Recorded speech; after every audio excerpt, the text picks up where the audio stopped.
आषाढी एकादशीबद्दल झालं ही माझी नम्रता।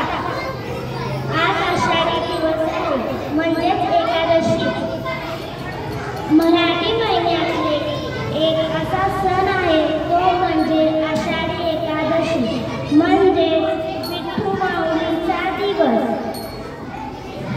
आज आपण एक असे विठू माऊलीबद्दल 10 वाक्य बोलणार आहे, ते तुम्ही शांतचित्तपणे ऐकावे। मराठी महिन्यानुसार आषाढ महिन्याच्या शुद्ध पक्षांमध्ये येणारी सुविधा म्हणजे आषाढी एकादशी होय।